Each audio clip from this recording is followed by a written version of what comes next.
There's nothing certain in life but death, taxes, and Nintendo's insatiable greed. That was said by some fella hundreds of years ago. If you think you hated Nintendo, then here's more proof that you should hate them more. See, Nintendo's greed makes Bowser look like a generous humanitarian. See, the only way Nintendo can be taught a lesson is if we, me and you, bully them. Bully Nintendo with your wallets. Because their completely tone-deaf behavior towards so many things right now is not only laughable but actually scary. And we are going to get to that in just a second. But whoa, buddy, would you look at that? Hell fucking yes. See how close we are to 80,000 subscribers? If you haven't subscribed yet, I don't know what the you're doing. Hit the like button and subscribe because we have a massive story here, gents. And I'm not talking about the habitual loser that is DSP doing his best Down syndrome impression. Roll the clip.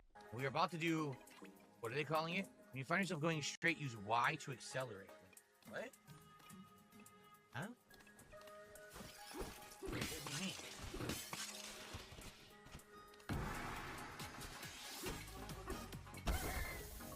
I don't understand. What the hell's going on?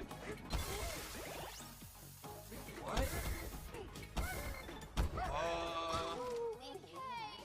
They explained nothing. What the hell? Ew, we'll turn that off. Oh my god, get him off the screen. Oh my goodness, I'm about to vomit. That guy grosses me out. Only someone like that can make a Nintendo kids game seem like Dark Souls. Anyway, ladies and gents, I need to take a moment and mention that Nintendo fanboys must be some of the most pathetic group of individuals I've ever seen. They're practically zombies at this point. Nothing will change their mind about their precious Nintendo. Duh, Nintendo can spit on my face and I'll pay them for that service, duh! See, the thing is, I'm such a nice guy, that's why you should subscribe to me, because I don't kiss the arse of billion-dollar companies. My only concern lies with looking out for the consumer, and yes, that even includes Nintendo fanboys, who do their best impression of Lenny from Mice and Men every single day they wake up and go about their day. The main purpose of every single Nintendo video I've made so far is to not only provide you with value and entertainment, that is very important.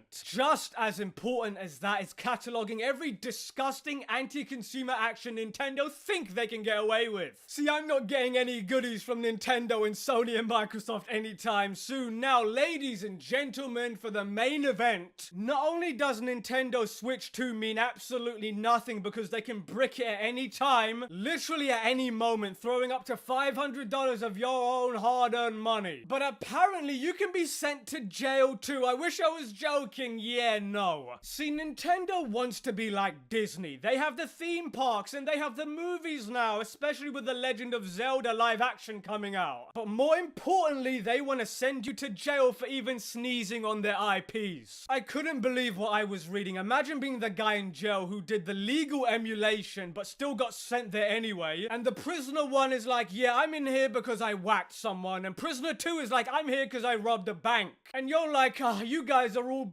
I'm here because I emulated a couple of games and posted it on my YouTube channel. YouTuber threatened with jail time for reviewing retro gaming handhelds. A retro gaming YouTuber in Italy claims that he might end up in court and could even face possible jail time for reviewing Android-powered handheld gaming devices that sometimes come preloaded with old games. I love Nintendo's attitude. They're like, we could give him a copyright strike. But no, forget all that. Let's just completely nuke his YouTube channel and throw him in jail. As reported by the Android Authority, Italian YouTuber Francesca Salsini, aka Once Were Nerd, claims in a video uploaded on July 14th that Guardia del Vicenza, an Italian militarized police force that focuses on economic financial crimes, raided his home and took around 30 consoles. Wow, that's really pathetic, including retro emulator handhelds. The raid happened on April 15th, and the police allegedly even took the YouTuber's personal phone and didn't return it until June. How nice of them. I mean, ladies and gentlemen, this undoubtedly came from either Sony or Nintendo. Nintendo is speedrunning, becoming the most distrusted and disliked company right now. Nintendo is stooping lower than my ballsack on a hot July summer. Anyway, according to Salgini's video explaining the entire situation, law enforcement in Italy is apparently not required to disclose what he's being charged with or who specifically brought the charges against him. We all know who it was, until the initial investigation is finished. At this point, a judge will decide to dismiss the case or take it to trial. Oh, wait a second. Italy is not required to disclose what he's being charged with, really? I mean, this is as much an indictment on Nintendo as it is Italian law. Yeah, we can shut down your entire channel before we even get to trial just because we want to.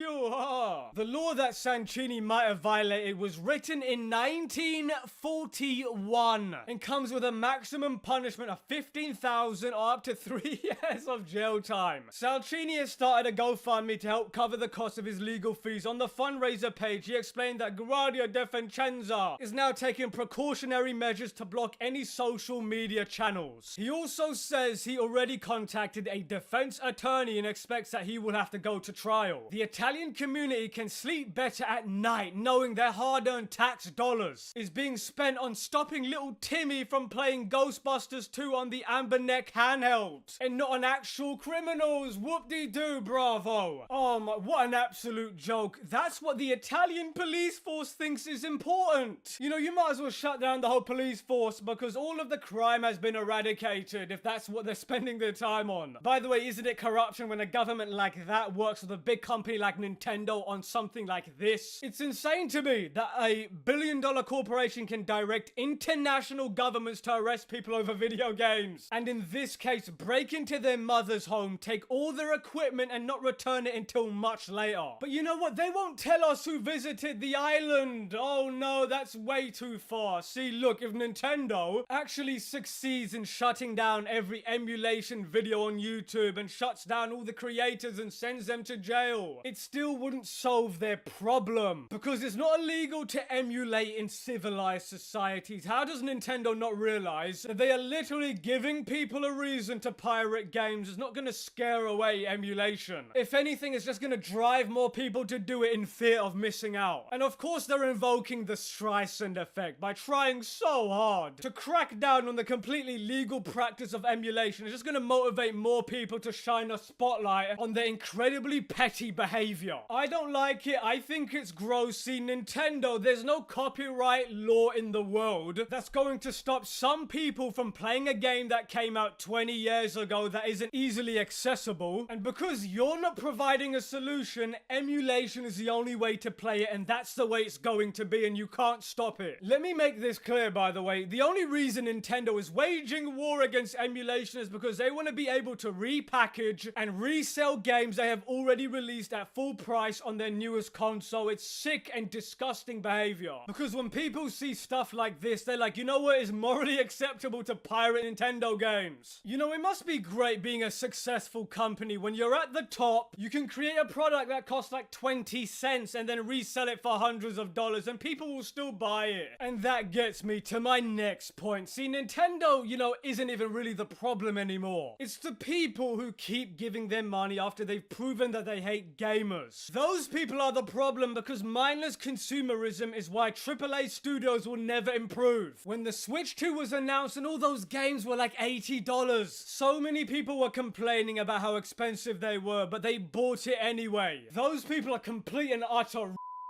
because we're gonna wake up tomorrow and we're gonna find out that Nintendo has sued a family for naming their kid Luigi and Mario. In my opinion, this discourse around the Switch 2 has done damage to the Nintendo brand. The initial sales won't determine the console's overall success. It's whether beyond those hardcore fans can sustain the Switch 2 sales over the next few years. Because in my opinion, at this point, the value proposition of the Switch 2 beyond the hardcore gaming crowd isn't there. And on that bombshell, let me know what you think in the comments. Do you agree with me or are you on the Nintendo bandwagon? I'll be interested to see what you guys think in the comments. Manix out.